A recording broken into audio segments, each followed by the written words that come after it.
Archaeological survey of India ভারতের heritage building এর যে তালিকা তৈরি করেছে তাতে রানী রাসমণির বসতবাড়ি রয়েছে তৃতীয় স্থানে, যা প্রকৃতপক্ষে রানী রাসমণির শ্বশুর বাড়ি। এই বাড়ির পুজো এবার পা রাখতে চলেছে 234 বছরে।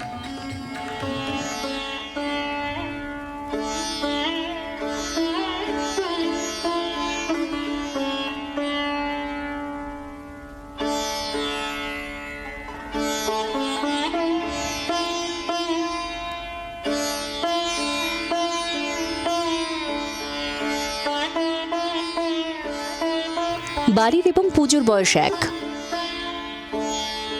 এই বাড়ির ঠাকুর দালানে পুজো শুরু 1790 সালে। রানী রাসমণির শ্বশুর প্রীতিরাম দাস এই পুজোর সূচনা করেন। এই বাড়িতেই কুলবধূ হয়ে রাসমণি পা রাখেন 1804 সালে। তখন তার বয়স মাত্র 11। রানীমার স্বামী বাবু রাজচন্দ্র দাস, যার নামে কলকাতার বাবু বাজার বা গঙ্গার বাবুঘাট, তিনি প্রয়াত হন 1836 সালে। তখন রানীমার বয়স 43। সেই বছর থেকেই করুণাময়ী রানী রাসমণি এই পুজোর মূল আয়োজক এবং পৃষ্ঠপোষক। সেই যুগের প্রথম ব্যতিক্রমী নারী হিসেবে রানীমা হয়ে ওঠেন বাংলার নারী স্বাধিকার প্রধান ধাত্রী। সেই বছর থেকেই তিনি চালু করেন পুজোর 3 দিনে 3 আলাদা কুমারীর পুজো। সেই রীতি আজও অমলিন এই বাড়িতে। 1836 সালে বাবু রাজচন্দ্র দাস মারা যাওয়ার পরে রানীমা এই পুজোটার দায়িত্ব নেন এবং সবাই ভেবেছিল যে এক বিধবা মহিলা অত বেশি আড়ম্বরের সঙ্গে পুজোটা করতে পারবে কিনা, কিন্তু তখন দেখা গেল যে রানীমা তারপরে আরও বেশি ধুমধাম করে পুজোটাকে করতে পারলেন। পুজোর দিনগুলোয় রানীমার কাছারি বাড়ি আক্ষরিক অর্থেই হয়ে উঠত অলিখিত নারী উন্নয়নের পীঠস্থান। আর্কিওলজিক্যাল সার্ভে অফ ইন্ডিয়ার হেরিটেজ ভবনের তালিকায় থাকা তৃতীয় স্থানের এই বাড়ি, যে বাড়িতে এই মুহূর্তে আমরা দাঁড়িয়ে রয়েছি, সেটা হচ্ছে 13 নম্বর রানী রাসমণি রোড।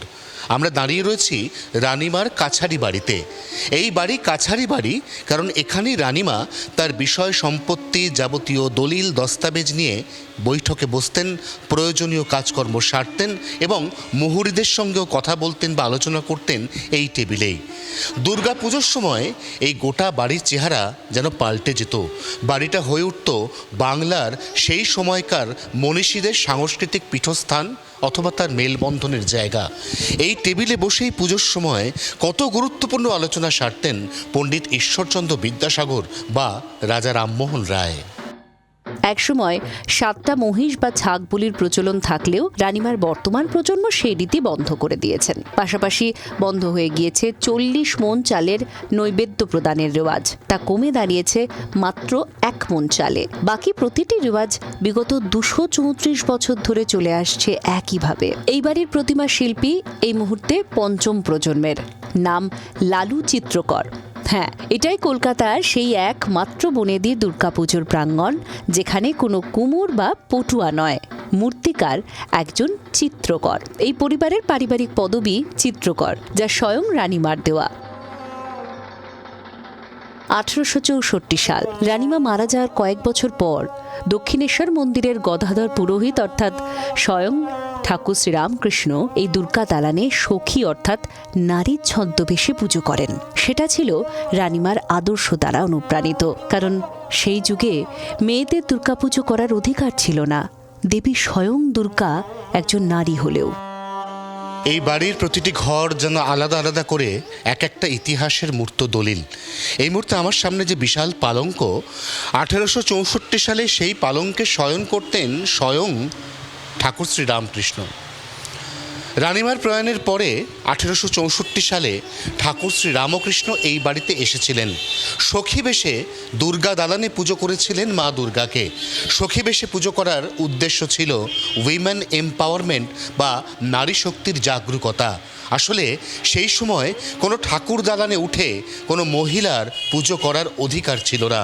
সেই অধিকার নিয়েই প্রশ্ন তুলে সেই দিনে সেই সময় একটা বড়সড় বার্তা দিয়েছিলেন ঠাকুর শ্রী শ্রী রামকৃষ্ণ এবং এই বাড়িতে পুজোর যে কটা দিন তিনি ছিলেন তিনি শয়ন করতেন এই সুবিশাল পালঙ্কেই। এরকমই অজস্র গল্প এই বাড়িকে ঘিরে, এই বাড়ির পুজোকে ঘিরে। যা না জানলে বাংলার দুর্গাপুজোর ইতিহাস অসম্পূর্ণ থাকে। এই পুজো কলকাতার অন্যতম হেরিটেজ পুজো। এই পুজো শ্রেষ্ঠত্বের পুজো। এই বাড়ি কলকাতা পুরসভার চোখে হেরিটেজ, এই বাড়ি আর্কিওলজিক্যাল সার্ভে অফ ইন্ডিয়ার চোখে একটা আস্ত হেরিটেজ, এবং এই বাড়ি কলকাতা দুর্গা পুজোয় পর্যটন দফতরের যে পুজো পরিক্রমা তার অন্যতম প্রধান আকর্ষণ। এই পুজো তার ঠাকুরের মুখ সত্যজিৎ রায়ের দেবী চলচ্চিত্র তৈরির অন্যতম অনুপ্রেরণা।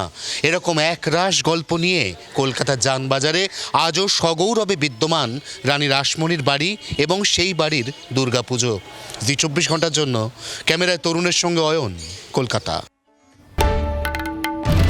বাংলার আওয়াজ, বাঙালির আবেগ, জি 24 ঘন্টা।